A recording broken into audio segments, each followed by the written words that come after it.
Hi friends, welcome back. Continuing our discussion on the multivibrators. In the last session, we have seen the problem that we are going to face if we try to use a bistable multivibrator for applications where we need the application to be under on state for a limited period.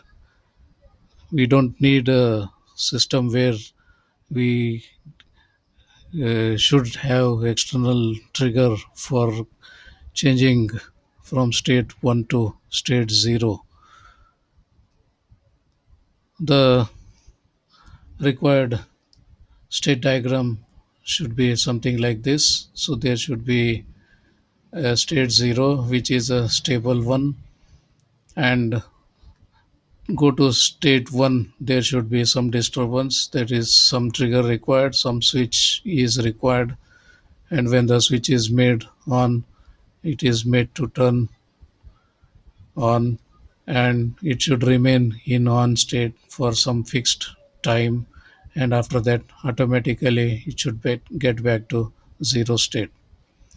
And in zero state, as long as switch is off, it should remain in the same state. So this is zero state is called a stable state, and state 1 is there for a fixed time. After that automatically comes back. That means, so state 1 to state 0, you don't require any external trigger, and hence we can say that this is not in a stable state. So we say that this is a quasi-stable state. So there is something required to make sure that the time factor has to come in. So when there is time factor, yes, of course, there is RC circuit which is talking about something to do with time constant and all. Yes, RC circuit is going to help us. So let's see, how does RC circuit help us in doing this one? So under stable state, there should not be any current flowing through the resistor. For that, the voltage at this point has to be 0 volt. That means the value should be 0 here. If it is 0 here, the output of this will be 1. If it is 1, we get a 1 as feedback, and 1 here gets a 0 here, and 0 here, 0 here. So the capacitor is initially uncharged, and that's a stable state. There is nothing, no disturbance, no problem. So this is 0, this is 0, so there won't be any problem with capacitor. This is 0, therefore no current will flow through R. This is 0, so this is 1, this is 1, therefore this is 0, this is 0. So that's perfect. Now the whole thing gets disturbed when this switch is pushed for a moment. When this switch is pushed for a moment, what would happen is this gets 0, and once this gets 0, this gets to 1. Earlier it was 0, now it has gone to 1, which means in our voltage language, you can say it was 0 earlier, and then it suddenly increased to 1, and is going to remain 1. So because this is a capacitor here, so the voltage at this point was 0 till this switch was pressed. But the moment the switch is pressed, this voltage suddenly rises to VCC, and the capacitor cannot change its voltage across it instantaneously. Therefore, this point also suddenly rises to VCC.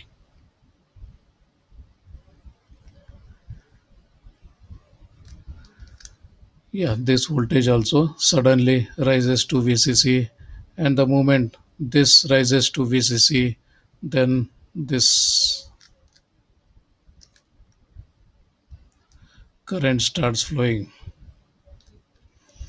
and this current will flow through this path, and because of this, this gets charged, And because the capacitor is getting charged, the voltage across capacitor increases. This voltage is fixed to VCC, and this voltage is increasing exponentially, and hence this voltage should decrease exponentially. So this voltage goes down and down exponentially, and after some time it reaches back to zero. After some time reaches down to zero, and the moment it becomes zero, this goes 1. Now what had happened when switch was pushed for a moment, this was a 0, this becomes 1, and because of the capacitor 1 forwarded as it is, and because of this 1 this has gone 0, and this 0 was fed back, so no more switch closure is required because this 0 is now coming from here, and this continues, the loop is okay. But only problem is the moment this becomes 1, this becomes 1, the voltage at this point increased, the current starts flowing, current is flowing means capacitor gets charged, capacitor charged means voltage at this point keeps reducing exponentially. At some time this voltage drops down to 0, and the moment it comes down to 0, that moment the output of this goes up suddenly to VCC, and this goes to 1, then this goes to 1.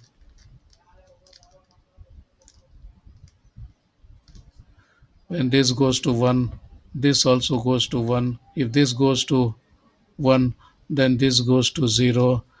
So getting from 1 to 0, this also suddenly reduces the voltage from 0 to minus VCC. So this falls by VCC and then changes again.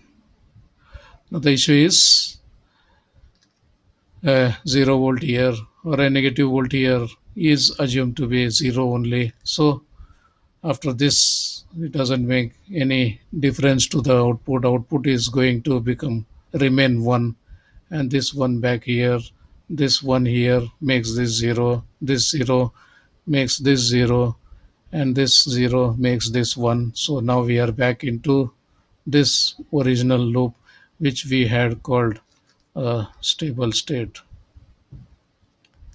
What about this? This one is controlled by this path, and that is under control of this RC, and hence this is our quasi stable state. So that way our output is under control of this. So we need to change the output through the switch. So which one you call output? Yes, of course. When the switch is pressed, this is going to become 1. So let me call this our output.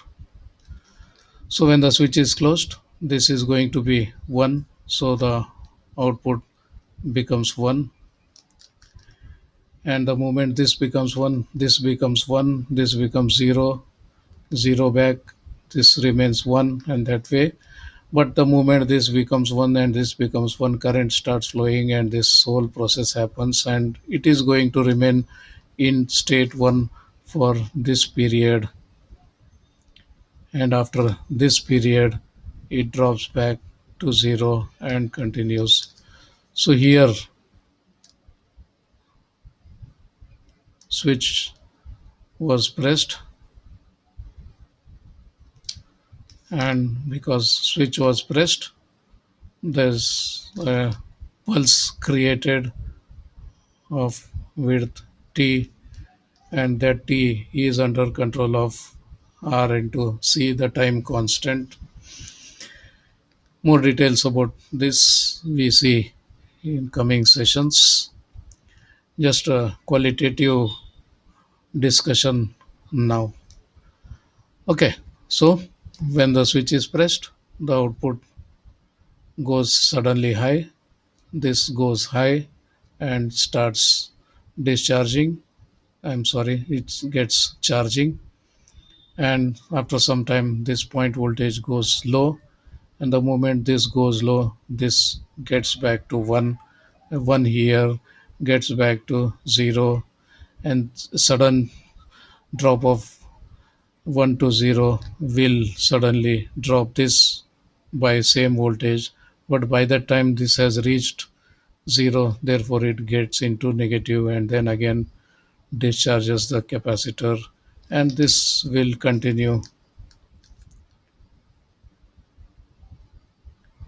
forever. When we get another disturbance, say at this instant, then same thing continues.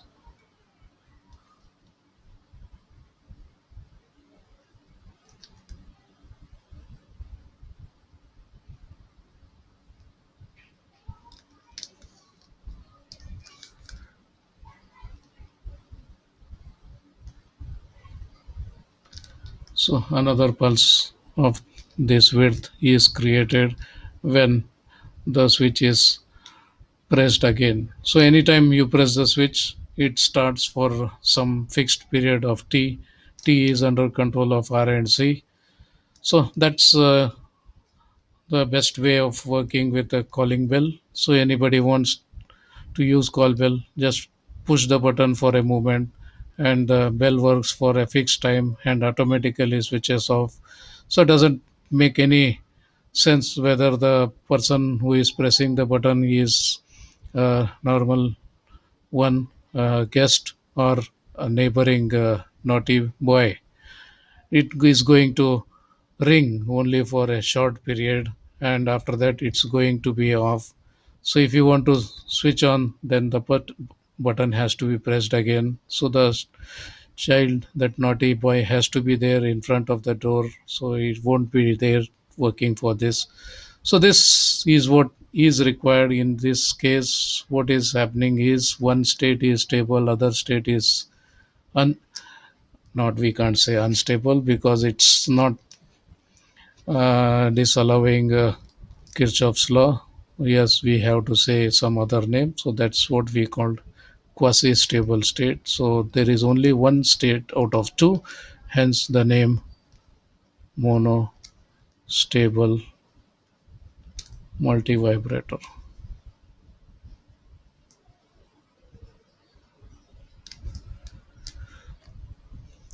So that's it for now. Many more sessions to follow. Till then, take care. See you. Bye.